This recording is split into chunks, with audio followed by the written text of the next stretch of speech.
লোকবল বাড়িয়ে ম্যানুয়ালি চলছে জাকসুর ভোট গণনা। এরই মধ্যে ঘটেছে বেশ কিছু ঘটনা। ত্রুটিপূর্ণ নির্বাচনী ব্যবস্থার দায় নিয়ে পদত্যাগ করেছেন জাকসু নির্বাচন কমিশনার অধ্যাপক মাফরুহিস আক্তার। এর কিছুক্ষণ পর সমন্বিত শিক্ষার্থী জোটের এজিএস প্রার্থী ফেরদৌস আল হাসান জানিয়েছেন, যুদ্ধের ময়দান থেকে লেজ গুটিয়ে পালিয়েছেন বিএনপিপন্থী শিক্ষক অধ্যাপক মাফরুহিস আক্তার। তিনি আরও বলেন, তার পদত্যাগ না মেনে নিন্দা জানাচ্ছি। এসব খবর থাকছে আমাদের এখন রাত দুপুরে। তবে শুরুতেই জানবো ভোট গণনার খবর। এই মুহূর্তে জাহাঙ্গীরনগর বিশ্ববিদ্যালয় ক্যাম্পাসে আছেন সিফাত শাহরিয়ার এবং সাজিদ আরাফাত, যুক্ত হচ্ছে তাদের সঙ্গে। সিফাত, প্রথমেই আপনার কাছে যেতে চাই। ভোট গণনার খবর কিন্তু আপনি আমাদের সন্ধ্যা থেকেই শোনাচ্ছিলেন, এবং এই যে ভোট গণনার কথা, আমরা 10টা নাগাদ ফল প্রকাশের কথা শুনতে পেয়েছিলাম। আসলে এখন পর্যন্ত ভোট গণনা চলছে। ভোট গণনায় লোকবল বাড়ানোর কথাও শুনেছি। সেক্ষেত্রে আজ রাতের মধ্যে আসলে ফলাফল ঘোষণা করা হবে কিনা, নাকি আগামীকাল পর্যন্ত আমাদের অপেক্ষা করতে হবে, জানতে চাই আপনার কাছ থেকে।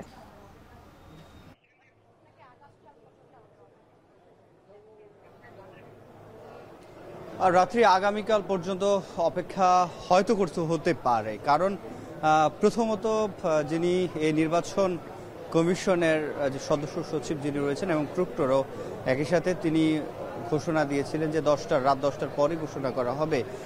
সেক্ষেত্রে আমরা যে অগ্রগতি দেখছি, সেখানে রাত 10টা এখন 11টা, অর্থাৎ 1 ঘন্টা বিলম্ব হয়ে গেছে। এখন পর্যন্ত কিন্তু সে ঘোষণা করার আর কোনো প্রক্রিয়া আমরা দেখছি না, এবং ঘোষণা তো অনেক দূরের।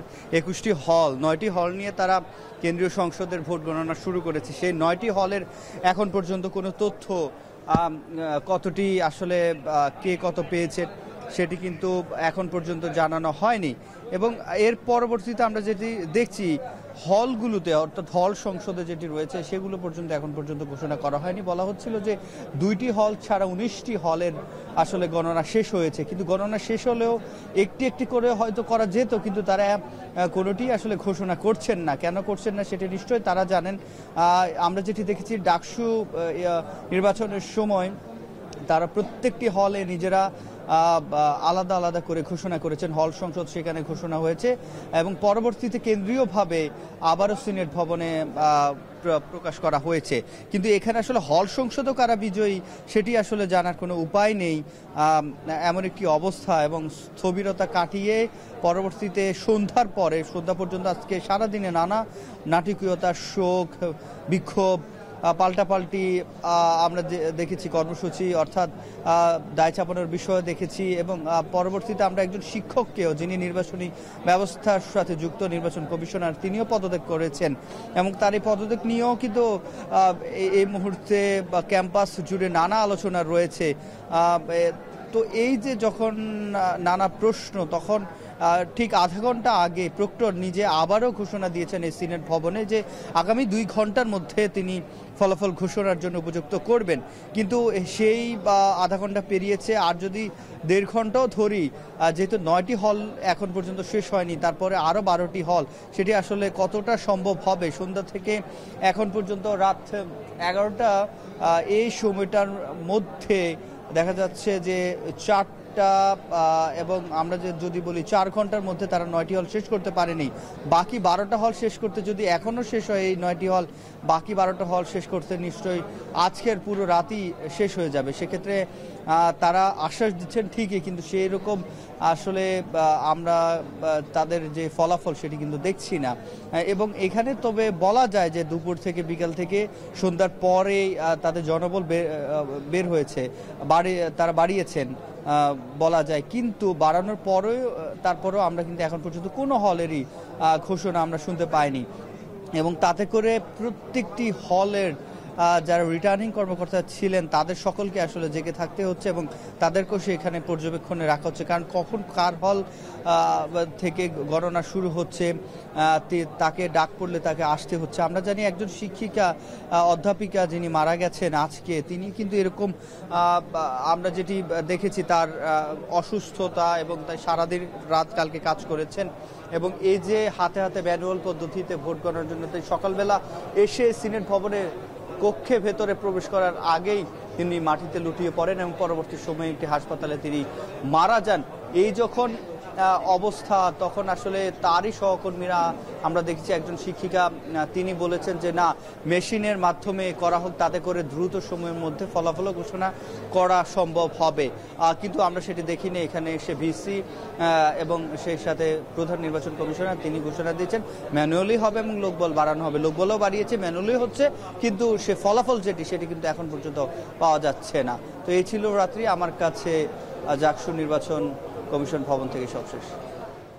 সহকর্মী সিফাত শাহরিয়ার যুক্ত ছিলেন আমাদের সঙ্গে এবং আমরা শুনছিলাম যে ম্যানুয়ালি আসলে ভোট গণনা করা হচ্ছে এবং তারপরেও ফল কিন্তু প্রকাশ করতে পারছেন না।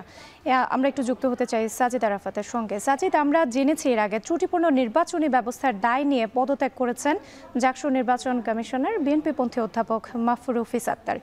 এই যে উনি পদত্যাগ করলেন, এটি কি নির্বাচনের উপর কোনো প্রভাব পড়তে পারে কিনা, এছাড়া আর কোনো কারণ থাকতে পারে কিনা, আপনার কি মনে হয়? এবং এ নিয়ে প্রধান নির্বাচন কমিশনার কিছু জানিয়েছেন কিনা?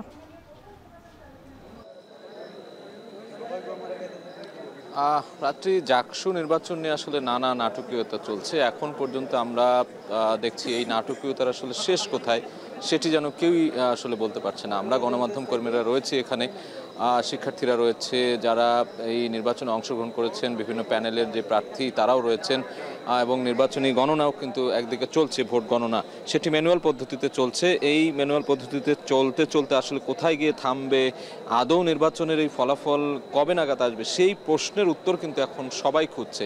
আমি একটু দেখাতে চাই এখানে এই মুহূর্তে এই যে সিনেট ভবনের সামনের যে অবস্থা, সবাই কিন্তু অপেক্ষা করছে, এই অপেক্ষার প্রহর যেন শেষ হচ্ছে না। আমরা আজকে নানা নাটকীয়তা দেখেছি। একজন শিক্ষিকা এখানে মারা গেছেন, সেটি নিঃসন্দেহে একটি শোকের ব্যাপার। তারপরেও কিন্তু বেশ কিছুক্ষণ আমরা দেখেছি যে ভোট যে গণনা সেই কার্যক্রম বন্ধ ছিল, পরবর্তীতে আবার লোকবল নিয়োগ দেওয়া হয়। বেশি ভিসি এখানে কথা বলেছেন, নির্বাচন কমিশনার কথা বলেছেন। তবে শেষ দিকে এসে রাত 9টার দিকে আমরা দেখলাম যে জাতীয়তাবাদী শিক্ষক ফোরামের যে সভাপতি অধ্যাপক মোহাম্মদ মাফরুফিস আক্তার, যিনি নির্বাচন কমিশনার হিসেবেও ছিলেন, তিনি হঠাৎ করে পদত্যাগের ঘোষণা দিলেন এবং তিনি একটি দায় নিয়ে, অর্থাৎ এই যে ব্যর্থতার দায় নিয়ে, এবং তিনি এই পদত্যাগ করেছেন। এবং তার পদত্যাগের পর কিন্তু আরও আমরা বিভিন্ন রিয়াকশন দেখেছি। আমরা এখানে তার পদত্যাগের পর প্রতিক্রিয়া জানিয়েছেন জাকসুর স্বতন্ত্র কেন্দ্রীয় হল সংসদের বিভিন্ন প্রার্থী, সমাজ সেবা সম্পাদক হিসেবে একজন রয়েছেন। তিনি গণমাধ্যমকে জানিয়েছিলেন যে এই তার যে পদত্যাগ সেটি প্রহসন ছাড়া আর কিছুই নয় তিনি বলছিলেন, এবং এই যে নির্বাচনের ফলাফল সেটি স্থগিত করার একটি ষড়যন্ত্র চলছে।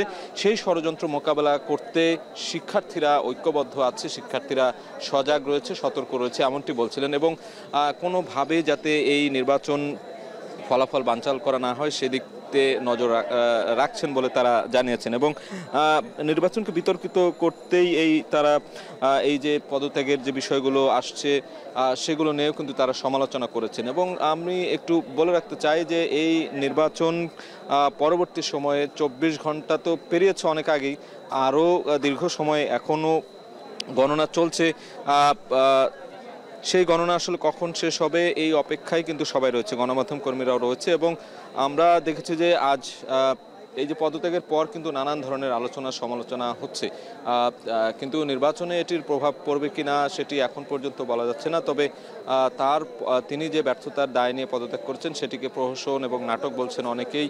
বলছেন যে নির্বাচন শেষ হওয়ার পর ফলাফল ঘোষণা যখন চলছে, ফলাফলের জন্য যখন ভোট গ্রহণ চলছে, ঠিক এই মুহূর্তে এসে তিনি কেন আসলে কোনো রাজনৈতিক চাপ নাকি কোন ধরনের চাপ আছে কিনা তার এই পদত্যাগের পেছনে, সেটিও কিন্তু অনেকে প্রশ্ন তুলেছেন। তবে তিনি বলেছিলেন যে কোনো ধরনের রাজনৈতিক চাপ কিংবা নতি স্বীকার করে নয়, তিনি ব্যর্থতার দায় নিয়ে তিনি অনেক ধরনের পরামর্শ দিয়েছিলেন এই প্রশাসনকে, যে প্রধান নির্বাচন কমিশনার ছিলেন, যারা নির্বাচন আয়োজনের সাথে যুক্ত ছিলেন তাদেরকে, কিন্তু সেগুলো কার্যকর না হওয়ায় তিনি আসলে ব্যর্থতার দায় নিয়ে পদত্যাগ করেছেন। তো এই যে নানান নাটকীয়তা চলছে, সেই নাটকীয়তাগুলো নিয়েই কিন্তু জাকসু নির্বাচনের ফলাফল ঘোষণার দিকেই এগিয়ে চলছে। এখন কবে নাগাদ ফলাফল আসলে আদৌ ঘোষণা করতে পারবেন এখানকার কর্মকর্তারা, সেটি নিয়ে এখনও সন্দিহান সবাই। তো এমন অবস্থায় চলছে আসলে এখানে। এই ছিল আমার কাছে থাকা সবশেষ খবর। লোকবল বাড়িয়ে ম্যানুয়ালি চলছে জাকসু নির্বাচনের ভোট গণনা, সেখান থেকে যুক্ত ছিলেন আমাদের সহকর্মীরা।